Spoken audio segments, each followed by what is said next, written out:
What's up, guys? Hopefully all of you are doing well. Today we're going to be making a great comfort food casserole dish, and it's definitely appropriate for this time of year. It's nice and cold outside. We're going to be making a chicken tetrazzini.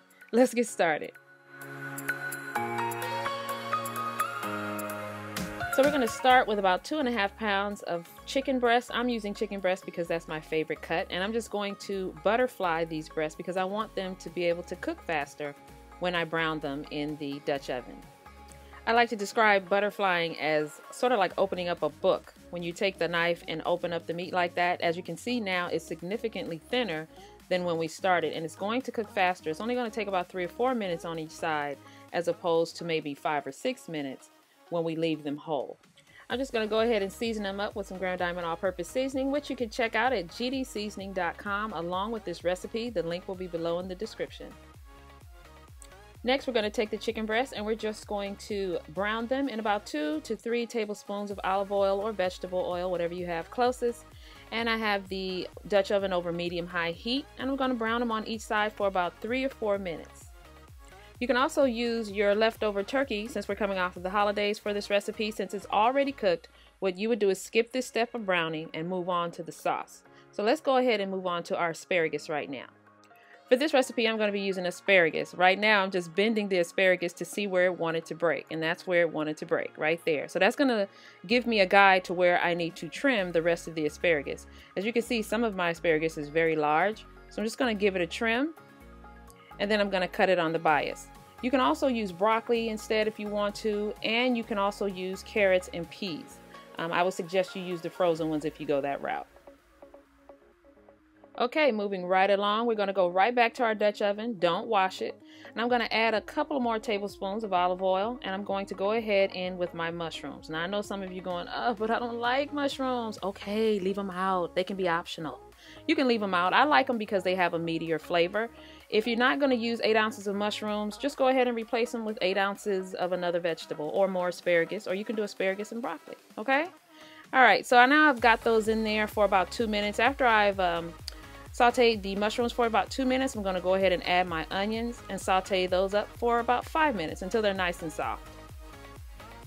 Right after you saute the onions and the mushrooms, I'm just going to go ahead and add my asparagus and the garlic. And I just sauteed it up for a minute. You don't need to let the asparagus get all soft because it's going to cook to death. So don't do that because we still have to go further in the cooking process. I turned the heat off actually, and I just seasoned it up just a little bit. Because remember, we're seasoning in layers. We already seasoned the meat, we're seasoning the vegetables, and then we also have the sauce to make. So be careful how you season. Right now, I'm just going to take my chicken breast and I'm just going to cut it up in chunks. And we're moving right on along. We are still in that same Dutch oven. Now we have about 4 tablespoons of butter. I'm going to let that melt over about medium-high heat along with 1/3 cup of all-purpose flour. And I'm just going to mix that in for about 3 to 5 minutes till it gets nice and light brown, not too brown, okay? But just about 3 to 5 minutes should do the trick. Then I'm going to add some chicken broth, low sodium chicken broth, by the way. And then I'm also going to mix in 1 cup of half and half. Yes, it is one of those dishes. It's quite filling. It'll weigh on you a little bit, but you'll be okay. It's the wintertime. You need something to stick to your ribs, right? Yeah. Go ahead and season the sauce to your taste. Make sure you take a separate spoon. Notice I said separate spoon, and give it a taste so that you have your seasonings the way you want to.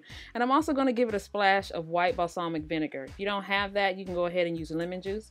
We're just adding a couple of tablespoons of an acid. That way we can break up some of the richness. Okay, so our sauce is done. Go ahead and drop your pasta. I'm using 1 pound of linguine. You can also use spaghetti or a bucatini. Either one that you can get your hands on. This is where I'm going to go ahead and add the mushrooms, the onions, asparagus, and the chicken. Now see right here, when I mentioned earlier, I said you can use leftover turkey. Here's when you would add your already cooked leftover turkey, right at this point. Or if you're going to use frozen vegetables, here's where you would add your frozen vegetables right now. This sauce is now turned off, and we're just waiting to go ahead and add our pasta right in. Everything goes in at the same time into the sauce. I cannot tell you how good this smells, especially with the garlic in there, but I like garlic anyway. You guys know that. I didn't cook the pasta for the full recommended time. You're only going to cook the pasta for about 4 or 5 minutes because we're going into the oven with this. So you add your pasta in with some fresh parsley or fresh basil. Basil is really good in this also. Give everything a nice toss together, and then we're going to just pat it down just a little bit. It doesn't have to be too tight. And we're going to top it with some mozzarella cheese, about a cup or so. Or you could do it to taste. We're going to bake this uncovered at 350 degrees Fahrenheit for about 20 to 30 minutes. That's just long enough for the cheese to melt. And when it does, grab a plate and a fork. And do I really have to explain the rest? By the way, I wanted to let you guys know I'm using a 7-quart cast iron enamel Dutch oven. And as you can see, this recipe is about 3/4 of the way. So if you have a smaller family, you can go ahead and cut this recipe in half. You can feed 8 people very easily with this recipe. So if you have fewer people in the family, cut the recipe in half. Thank you guys so much for hanging out and cooking this old creamy, delicious comfort food dish. You know I appreciate it. Don't forget, this recipe and others can be found at gdseasoning.com. And I'll see you guys next time.